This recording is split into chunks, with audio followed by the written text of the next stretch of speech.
Run It Back Nation, what is good? Sixers sickos, what is good? A little bit of a fun episode here today. All right. We're going to talk about something that George Niang said yesterday that Sixers fans are relating to heavily and showing him mad love on the internet. And then we're going to talk about that time that I had a little bit of a beef with George Niang. And why I was wrong, and George Niang deserves an apology from me. All right? That's what we're doing today. Thanks for being here. Give me 1 million likes on the video.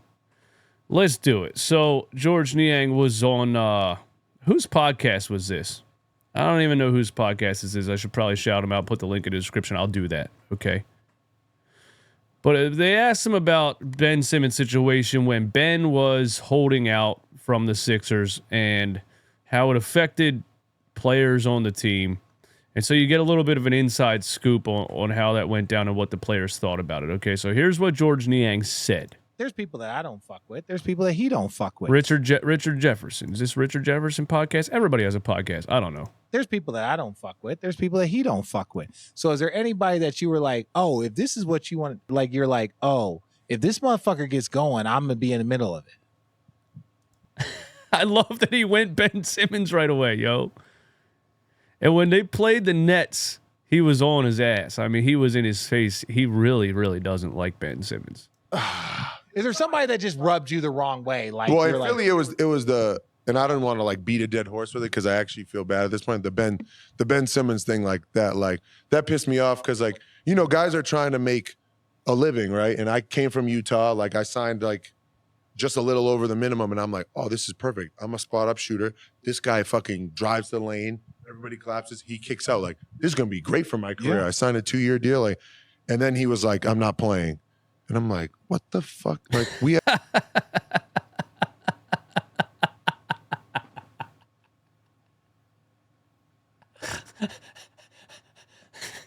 It gets better. have no, like, this was before Tyrese Maxey. He was like, were we going to start Shake Milton or Tyrese Maxey? So it was like, Tyrese Maxey just came off a rookie year where he, like, got spot minutes. Right. And Wasn't a facilitator. Shake Milton was like, you know, G League player. Still, yeah, he was a defender. He's a defender. Yeah, he was still fighting for. So I'm like, how the fuck am I gonna make something happen? And then he was walking around the facility, you know, like you'd be like, "What's up, man?" Because they're like, you know, welcome him back. Yeah. They were like, try to welcome him back. Remember when that was happening? I used to say that. I'm like, why is everybody treating this dude like such a baby? And and when he didn't want to get fined and he showed back up, the team was telling them to welcome him back. Everybody was bro, the Sixers had such a big hand in the downfall of Ben Simmons mentally. But anyway, I could picture this. You'd be like, "What's up, man?" And this is what Australian players have said about Ben Simmons, and this is what people at LSU said about him. Facility, you know, like you'd be like, "What's up, man?" Because they're like, you know, welcome him back in, you know, and he'd be like. And that's when I was like, fuck this dude. Like, he really did walk around like he was a celebrity, like he was better than everybody. Man, bro. Yeah. If I get an opportunity to play against this dude, I'm going to just be an asshole. Like, there's etiquette and the game. There's like, don't do dumb shit when you're out there. I was like, out the window. And yeah. That was the only one. Other than that, like, I think, yes, it is a business and I want to compete in between the lines, but I'm not gonna. Some players will cross the line of doing like dirty shit. I'm not gonna cross that. I'll compete, but at that point, I was like, "Fuck!" Like I was pissed. That energy of like how hard we all have worked to be here. Yeah. Like he made $8 million, so that he sacrificed making whatever he made so that I could be able to be a role player, rotational player, not a starter, and make what he made in his highest paid year. Yeah. Like when they talk about a fraternity. There's people. Yeah, absolutely. And so, you know, Philly fans love that story from George Niang, and they resonate with that. And so people were saying, you know, I tweeted that out, and I said as many things as I said about him being slow and unathletic. I love George Niang's attitude, and this took it to another level. We also have Ben Simmons just stan that I came across on Twitter that posted it and said, even today in 2024, George Niang couldn't lace Ben Simmons' shoes. So I just had to remind him, George Niang in 2024, 9.4 points per game, 45% from the field, 37% from three, played all 82 games. Ben Simmons, Brooklyn, 2-year tenure, 6.5 points per game, 57, 0% three-point, played 57 games in 2 seasons. Where does this Ben Simmons love keep coming from? And there will even be people in the comments of this video I don't care, bring him back. I don't care, we need him back. He's a defender. Shut up! Anyway, I started thinking, I was like, I love George Niang's attitude, and I loved when he was punking Ben Simmons. I love that. I even put a video out breaking that beef down that did like 22,000 views, and people were saying, I thought you hated George Niang. And I was like, do I hate George Niang? Because I don't remember the things that I say, by the way. You guys remember everything I say. You guys will be like, oh yeah, that's not what you said on March 2nd, 2019. Like, it's crazy. So I start going back, and I'm like, when did I start disliking, or when did I start, apparently, air quotes, hating George Niang, right? I found this tweet from me, December 25th, 2022. That's on Christmas Day. I said I love George Niang. Just a little bit later, well, this was December, I posted a picture of a broken down van a couple weeks before that. So it's been a love-hate relationship, okay? June 16th, which was only like a month later, not even a month later, I was making fun of people for being George Niang stans. I called him a rec player. Turns out George Niang is round but not dense. I don't know. I started talking shit on George Niang not even a month after I said I love George Niang.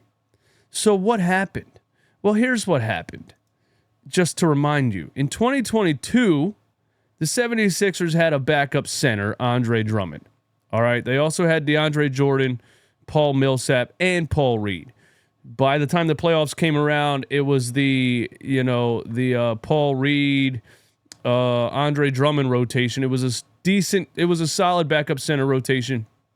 And so your boy George Niang, here he is, did not get put in positions that he shouldn't have been in. Okay.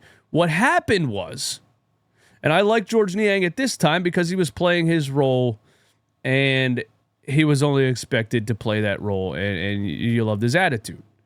What happened was Daryl Morey traded Andre Drummond in the James Harden trade, and then in 2023, the roster looked like this: Joel Embiid, Paul Reed, Montrezl Harrell, Dwayne Dedmon. Okay, Dwayne Dedmon hardly got a minute. Montrezl Harrell became completely unplayable. And in games where Joel Embiid wasn't playing, and even times when Joel Embiid sat, Doc Rivers used to run a George Niang, PJ Tucker power forward center combo. It was the craziest thing I've seen since the 2020 roster. And Brett Brown playing, Howell Neto over better point guards at the time or whatever. The George Niang PJ Tucker combination was insane.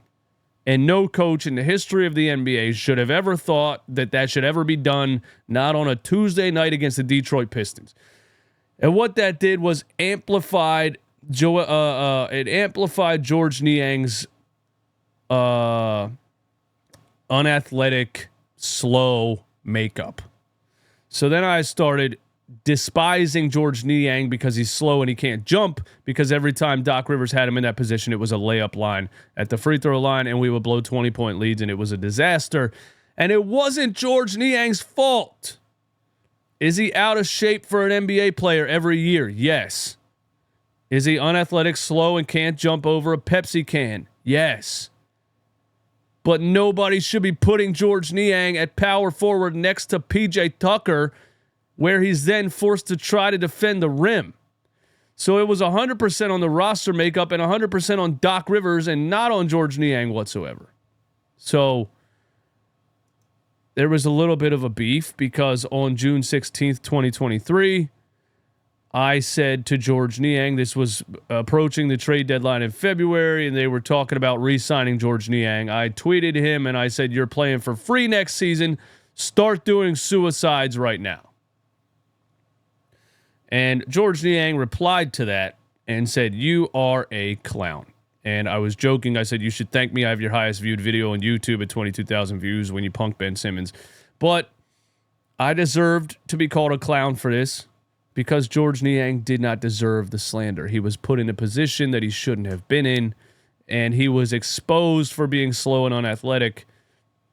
Nobody should ever have... You should never build an NBA roster and get to the point in the middle of a season where you're relying on George Niang to defend the rim.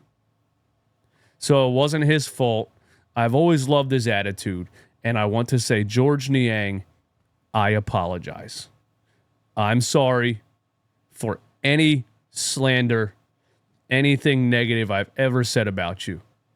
You're a good player in the role that you play.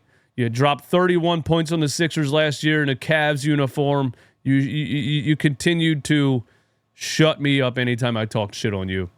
And you being put in the position that exposed your lack of athletic ability was Doc Rivers' fault and Daryl Morey's fault and not your fault. And I'm sorry.